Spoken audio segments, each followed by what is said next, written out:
On the second day of Christmas, my Blue Boys gave to me 3 points at Craven Cottage. Please. We have a game tonight, a very important game. We're going to talk on that. We're going to talk on Pep's press conference, and we're going to talk on some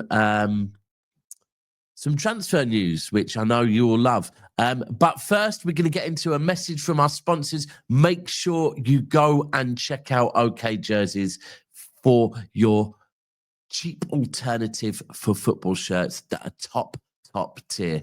I've got a load of them. Love your club but hate paying ridiculous prices for the shirt? At okjersey.com, you can grab top quality football jerseys for a fraction of the price. Same look, same feel, same pride, without the crazy retail markup. From Premier League to international classics, we've got every kit you need, home, away, or retro. So before you drop £100 on a shirt, check okjersey.com and save big.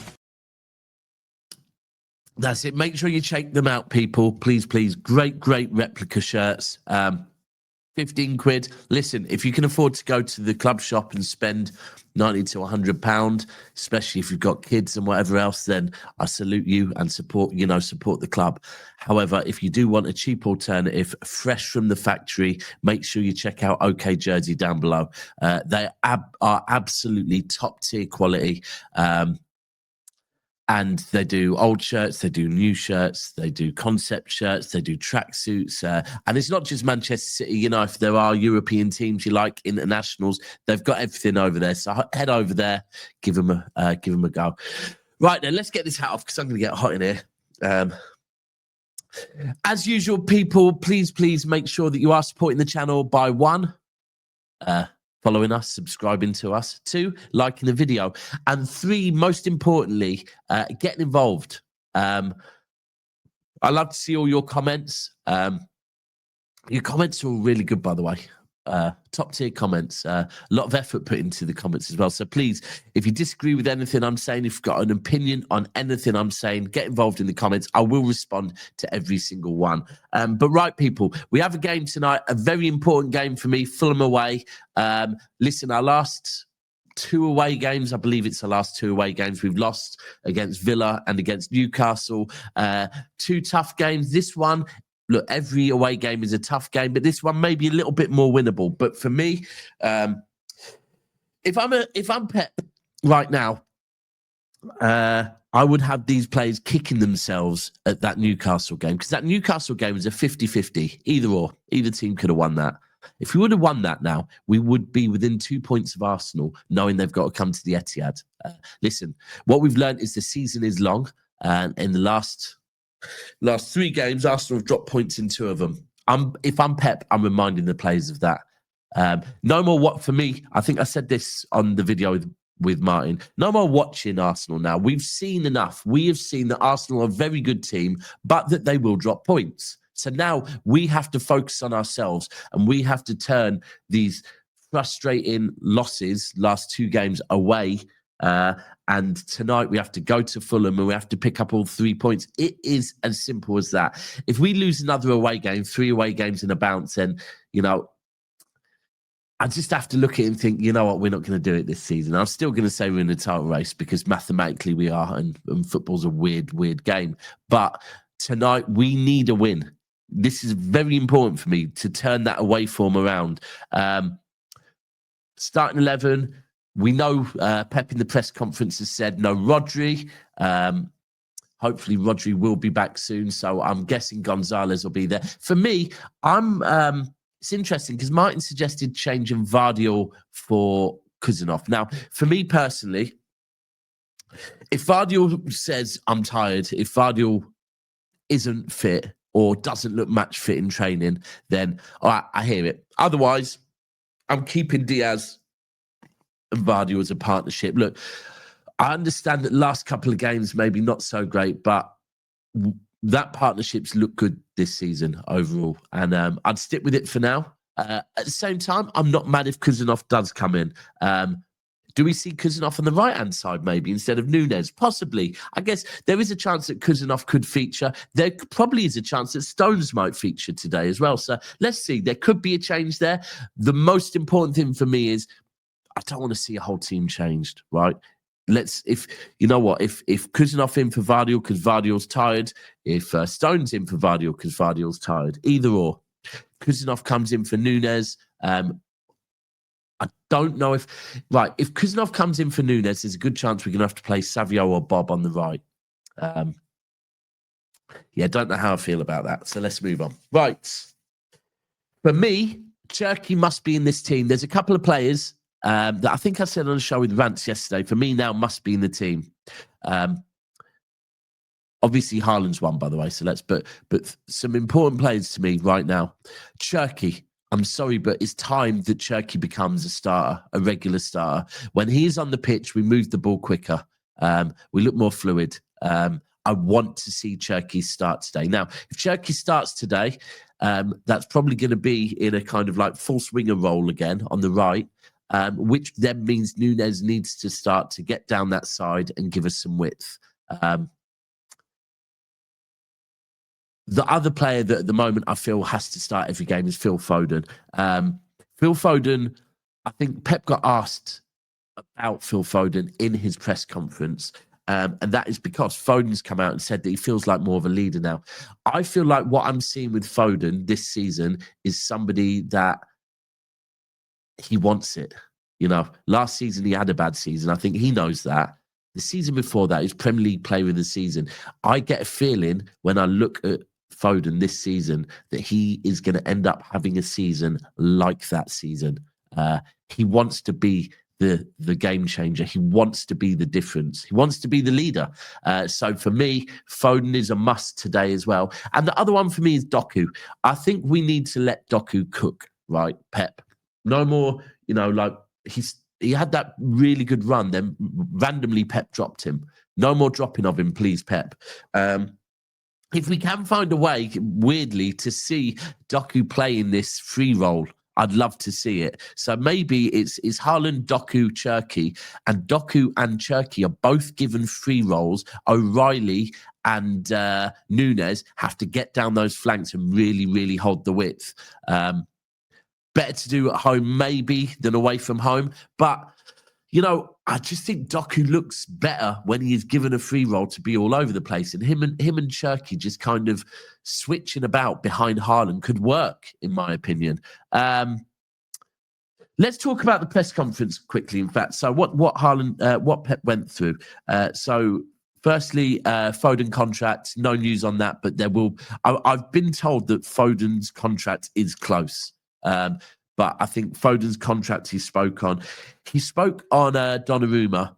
Now, I've heard that Donnarumma might not start today. To keep things probably a bit of a thing to chat on. I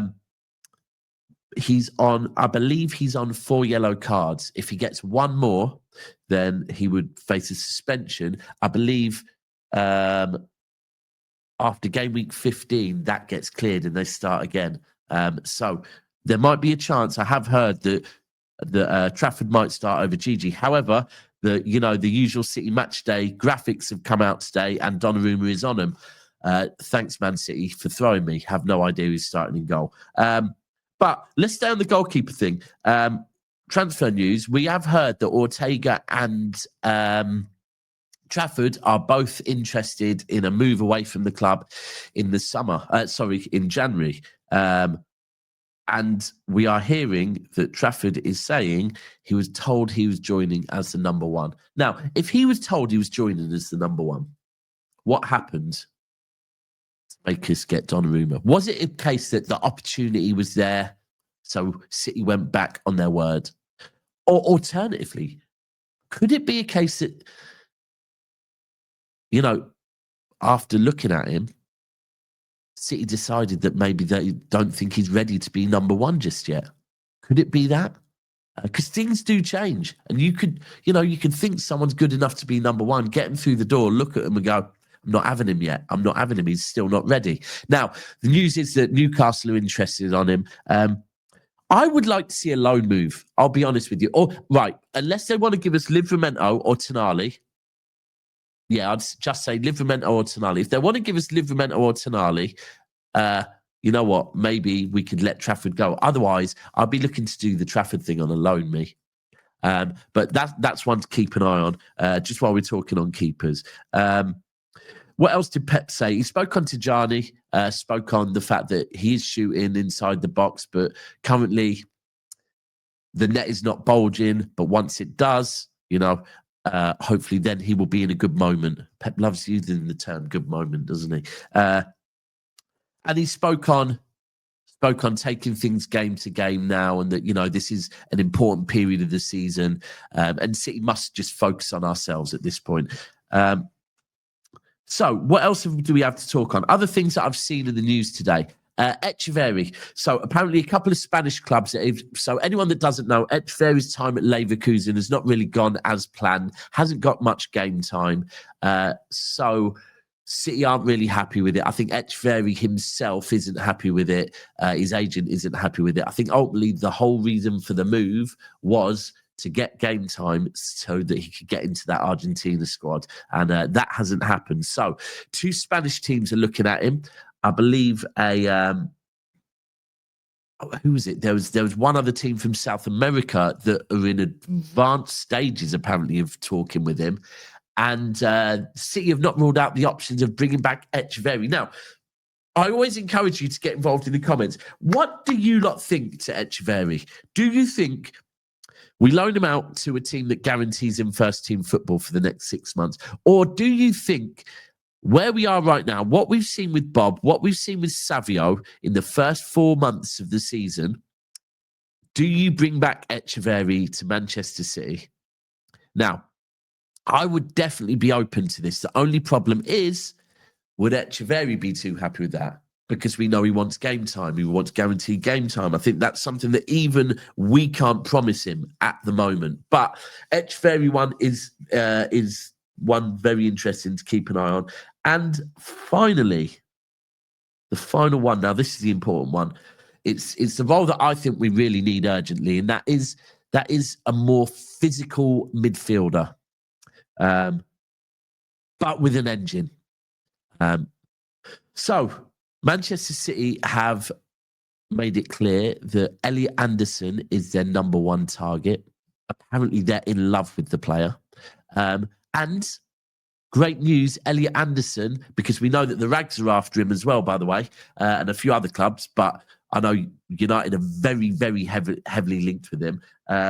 It's come out that he has told his agents that Manchester City are his priority. Now, that is good news for me. I think Elliot Anderson is a player that we need, a player that we can really do with right now. I know some of you like Adam Wharton. I like Adam Wharton. In the words of Monts, ideally, both of them. I'd love both of them. We probably won't get both of them. So which one do we want? Now, for me, I feel that Elliot Anderson maybe is that little bit more physical. And I think that's something we need at the moment.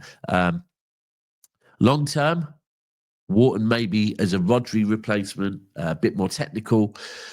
But I just feel like we need a bit more physicality, and Anderson might bring that. But the news is that City are very, very keen on Elliot Anderson. Also, apparently, Edison is supposed to be our backup plan. Also a very physical player. We'd get him for substantially less. You'd probably get Edison for about 25, 30 million.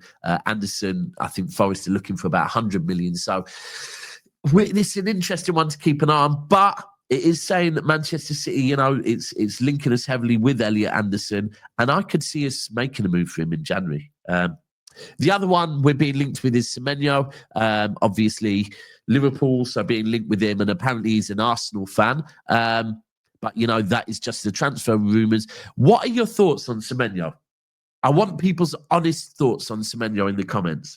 Because where we are, look, for me, Doku has proven enough this season that he's good enough to play for Manchester City. I'm becoming a real Doku fan right now. I can't lie. His shooting's improving, his crossing's improving, his driving with the ball from the middle of the park is improving, his decision-making of sometimes taking players on, sometimes just passing the ball. We saw that against Leeds quite a bit in the first half. By the way, I thought he was exceptional in the first half against Leeds. Dropped off a bit when he was pushed back out on the wings. So I do want to see Doku in an open role. Is Doku, it sounds bizarre, but is Doku's best position the 10 role? Mad. Anyway, Where was I? Daps has gone off on a Daps tangent. But yeah, ultimately, let me know your thought. That was it, Semenyo. Let me know your thoughts on Semenyo. Has Semenyo been consistently good for long enough for us to say that he wouldn't also technically be a bit of a project player? I don't know if I'm sold on Semenyo and the type of price we're seeing around him. I'm not sure yet. I'm not convinced. So let me know in the comments your thoughts on Semenyo and Anderson. And Edison as well. Anything else I've spoke on, let me know your thoughts on in the comments. Anything else you want to chat on? Any video ideas you've got for me, just let me know. But tonight is a big, big game. Fulham away, we have to turn around that away form. We have to get 3 points. We're playing before Arsenal. We would go within 2 points of Arsenal, puts a bit of pressure on them before Brentford and Villa at the weekend. So it's very important for me that we get the 3 points. Listen, it's not going to be an easy game. Any away game is a difficult game, but we have to get it done. If we are title contenders, these are the type of games that that we get over the line. Now, I can see Foden scoring tonight. I really can see Foden scoring tonight. I feel like Foden's got the bit between his teeth right now. So hopefully I will be right with that. I will be doing a watch long over on Never a Foul. So head over there. I'll be live from round about 7 p.m. Anything else? No, that is probably it, people, for now. Make sure that you do get involved in the comments. Smash a like. Check out the sponsors below. Actually, one last thing as well. Myself and my friend I live with, Soups, his name is Gary, we have started a new TikTok. I will put the link in the comments. If you are on TikTok, it's a bit of fun. We're doing food reviews. We're doing festive food reviews. It's a bit more me away from football. So it will be in the comments. I'll pin it in the comments. Please, please, please give me a follow on there, trying to build that up. And of course, make sure you're following We Are the South Stand on TikTok as well for all the football content. And of course, MCFC Daps over on Instagram. People, have a great day. And let's hope that the Blue Boys bring home 3 points tonight. Until then, oh, and I'll be back with a match reaction after the game. Love.